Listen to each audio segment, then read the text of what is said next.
Hello everybody and welcome back to the United Stand. I am joined here at Carrington with Rob Dawson from the ESPN. Rob, thank you very much for joining us today. You're welcome, thanks for having me. Yep, great to have you on. Let's get straight into things. Ruben Amorim, he will be Manchester United's new manager, first game Ipswich away.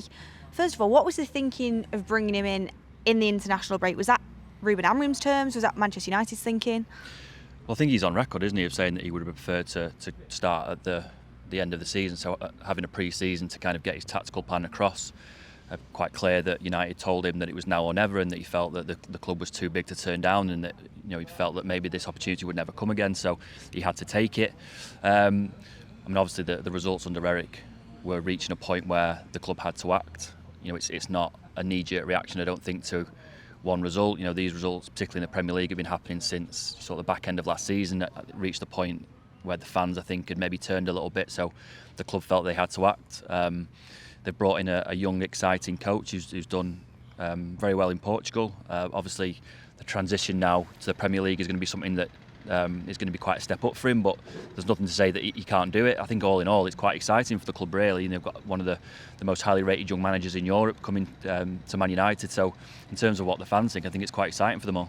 I think the fans are definitely going to be very excited, myself included, but I did get a reality bite this morning when somebody sent me that Erik ten Hag's Ajax beat Champions League winning Real Madrid. I think it was 4-1 in the Champions League when he was in charge, and obviously he didn't end up being successful at Manchester United. How do you think Ruben Amorim's different? Because there are going to be comparisons, but you do feel that there is something different with Ruben Amorim, the head coach, the Ineos's man, the youthful manager. I mean, there are similarities, and it's easy to get carried away when a new manager comes in. The bottom line is that we don't know. Mm-hmm. No, the fans don't know, journalists don't know. Ruben Amorim doesn't know, because it's a step into the unknown for him. And a lot of the things that people are saying about Amorim, we all said about Erik ten Hag. Had built a great Ajax team, very successful in the Dutch league, had got European success with that Ajax team, had a great run to the Champions League semi-finals, had a very defined way of playing that everyone thought that we would just see straight away at Man United, and for whatever reason, that didn't happen. So there are similarities there. There are also differences. Erik ten Hag was never particularly charismatic. He struggled sometimes to relay his message, I think, particularly in press conferences and to players sometimes. I think with Amorim, you're going to get someone who is a lot more charismatic, who is a lot more able to communicate. I think that Man United fans will probably find it a lot easier to buy into what he's saying before and after games, which is a minor point, but it still matters. And I think sometimes the United fans struggle to kind of make that connection with Erik ten Hag, because a lot of what he said was often quite robotic. So I think Ruben Amorim is definitely different in that sense. But again, it goes back to that first point that I made, that we don't know. United have tried a load of different managers since Sir Alex Ferguson. They've tried, the Premier League guy in David Moyes, the experienced guy in Louis van Gaal, the United guy in Ole, the proven winner in Mourinho, the up-and-coming European coach in Erik ten Hag, and none of those have worked. So just based on that history, we'll just have to wait and see with Ruben Amorim. I think, for the club and for the fans, I hope that it works out, but there is nothing to say that it is. We just have to wait and see and hope that he's finally the guy to get Man United back challenging for the Premier League title. Exactly, that's what we all hope. I mean, Ruben Amorim is joining midway through a season, so he's not going to have a transfer window. Do you think Ineos are expecting Ruben Amorim with the head coach role to get the best out of the players that are already here? Do you think he will be allowed to move on players even if they are a big name, even if they are on a big wage? Because I think a lot of people with Erik ten Hag, they expected him to play the Ajax way, and it just never happened. Whereas Ruben Amorim, we think he's going to stick to the same system, but can he do it with these players?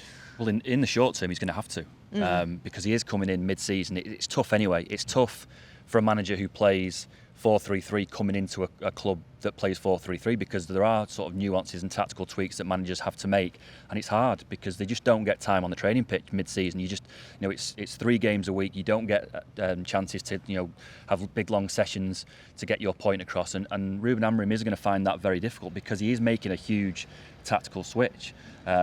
We expect him to stick to his system. There's no reason why he wouldn't, because United have hired him for what he's done at Sporting, and he's done that with a 3-4-3. So, it would be very strange if he came here and suddenly just binned that and started to play 4 at the back.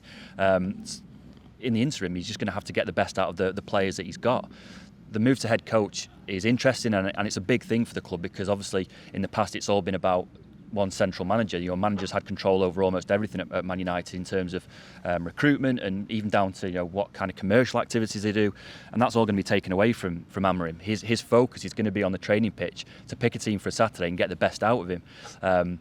So I think that in terms of the long term, United have made that move towards a head coach because that's what they see as a vision going forward. It's going to be interesting to see how Amorim copes with that, because obviously he is the first guy through the door. There is going to be a little bit of change behind the scenes, because again, even with Erik ten Hag was a manager with a veto in the recruitment department.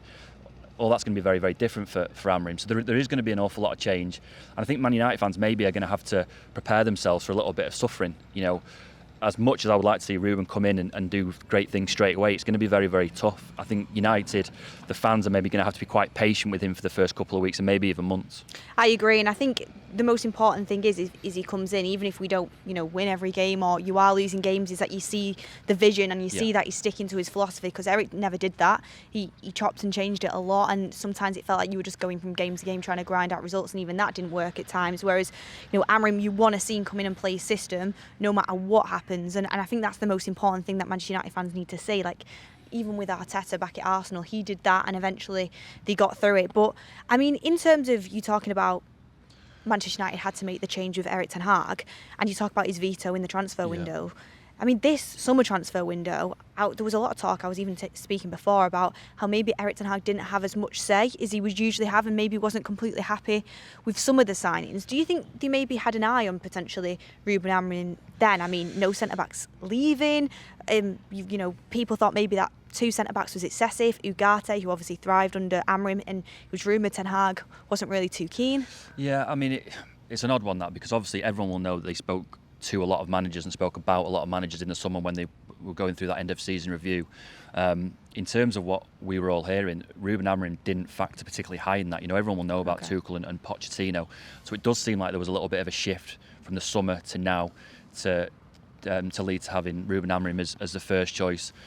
I don't think that Erik in the summer had as much say as possibly people think. I think that he did still have quite a big say, because there was a contractual issue there. When Erik came in, he had a transfer veto written into his contract. This isn't something that you can just pull away and say, actually, no, we're not going to do that anymore. It was literally in his contract, and it's something that Erik mentioned in press conferences before, so he was very, very aware that they just couldn't take that influence away. So he did still have that kind of that role in recruitment.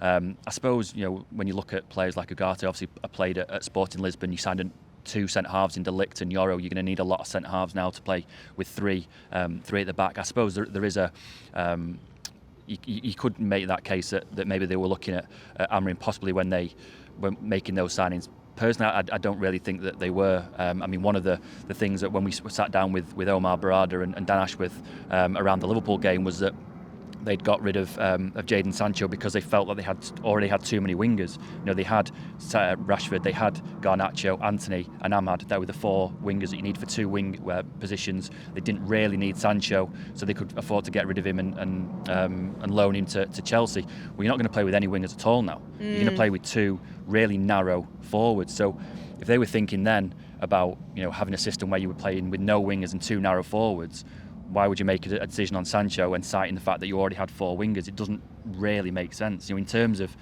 the players you probably should have kept, you would think that Sancho is more equipped to deal with that kind of inside winger role than perhaps Garnacho or Anthony or even Ahmad. So I would like to think there was some kind of plan that led them to Amorim.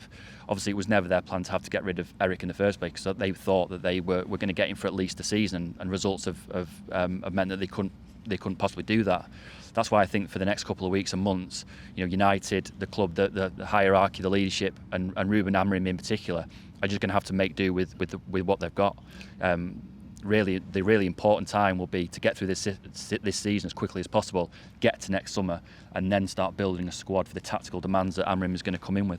And then in terms of the January transfer window, I know with FFP it's tight with Manchester United, but do you think they will spend money to back him? I mean, we don't usually spend in January, but this is Ineos. I mean, it's the first proper January transfer window. I know they were sort of in the door last year. I mean, this year technically, but do you think they will back him? I don't think that the financial situation will allow them to do massive amounts. I mean, it was always one of Eric's frustrations that he felt that the 2 January windows that he had were real missed opportunities, that he felt that with a couple of additions that he could have really pushed on in seasons, and he just didn't get the players, or didn't feel like he got the backing. Now the club will tell you that wasn't because they didn't want to back him, it was because they didn't have the money to do it. And you can understand, what the club really have got to look for at their long-term vision. It's not just about the here and now and giving someone a player that may or may not work out. United historically don't do much in January. Obviously this January is a little bit different in that they've had a change of manager, a manager who's coming in with a very, very different tactical system. I think it probably will depend on the results between now and January. If the results really go south and the squad really can't adapt to the tactical demands that Amorim comes in with, then perhaps the club need to look at it and go, well, actually, we can't just write the season off. We need to bring a player in who can play as a wing-back or who can play as one of these inside forwards. I think the hope for the club is that Amorim can come in, steady the ship, get his point across quickly, get a bit of consistency. I don't think they're expecting to finish second in the league or anything, but they need to be pushing on towards those Champions League places. I think if there's some sign of progress with the players he's got, the club will sit tight, hopefully get through January and then redress it in the summer, because it's just too hard to sign really quality players in January. The best bet is to get yourself to the summer and then make really informed, good decisions. Do you think, there's been a lot of rumours, I think it's just because of Ruben Amorim and his links to Sporting, that Yoka is obviously their striker who's doing fantastically well, could potentially go to Manchester United in the summer. Do you think United are thinking that far ahead? Do you think that's a possibility, or maybe they might not go down that same road after what they did with Erik ten Hag and Ajax players? Yeah, just in terms of the centre forward position, it's awkward now, because you've got Rasmus Højlund, who everyone expects to be fantastic, but is a little bit raw, and you've spent quite a lot of money on Joshua Zirkzee, and it's not really worked out so far. So to bring in another centre forward, you'd assume that one of those would have to leave, and it's going to be very, very hard. You don't really want to get rid of Højlund because he's shown glimpses of what he can do, and he's a long-term project. It's very, very early to write off Joshua Zirkzee. I know a lot of fans are already sort of looking at him thinking, was he the right guy? But they have got 2 players for that position, so it's not as simple as saying, oh, this guy at Sporting who scored a lot of goals under Amorim, let's get him in, because they need to have room in the squad. The finances are so tight that you can't afford to have Joshua Zirkzee sat not playing games. He's only just joined in the summer. They played a fair fee for him in the summer. He's on decent wages. It's very, very difficult to move someone on like that, and to have 3 centre forwards in your squad for one position, it just doesn't go, does it? So I'd be very, very surprised if that were to happen in January. It may be something that they would look at in the summer. Everyone knows that goals and goal scoring has been a massive problem, and that can't go on. They do need, in my opinion, a proven goal scorer to come in and get you 20 league goals, because with the best will in the world, I think that's a massive stretch for Joshua Zirkzee and even Rasmus Højlund at 21 years old. So it is something they're going to have to look at eventually, whether they're going to have the finances or the motivation to do it in January or next summer. I guess we'll just have to wait and see. And last but not least, Ruben Amorim, do you think he'll get the backing with this squad, in terms of, do you think he can do what he's doing with Sporting with this squad, and do you think he'll get the backing over the players? Because obviously you've got players there on big contracts, big reputations, that some would say Erik ten Hag maybe played certain players too much. Do you think Amorim will get complete control and the backing from Ineos? Well, he has to. The one benefit of bringing Amorim in is that he is now Ineos' man. He's Jim Ratcliffe's man, he's Omar Barada's man, Dan Ashworth. They have been a massive part of appointing him. That was never the case with Erik ten Hag, which put him on the back foot almost immediately. So that's not going to be the case with Amorim. The players will know that he is their guy. I would like to think that the players are going to buy into it. There's no reason why they shouldn't do. It's going to be quite tough for them, I think, to adapt mid-season to playing a really different tactical system, and as I say, there could be a couple of weeks and months where results really aren't great, but it's still very, very early. I don't think that you can judge Amorim this season at all. Even if they were to finish in the bottom half and get knocked out of Europe pretty quick, I just don't think that you can judge Amorim at all this season. The only time you can judge him is after he's been given a summer transfer window, or Ineos have been given a window to buy players that suit his system, then give him 10 or 20 games and judge him next Christmas, because this isn't a short-term project. Big managers have come here and failed, and I think the biggest thing that Ineos can do now with Amorim, now that they've picked him and they've made the decision to get rid of Erik and bring in Ruben Amorim, is back him. But don't back him with money or platitudes in the media. Just back him with time.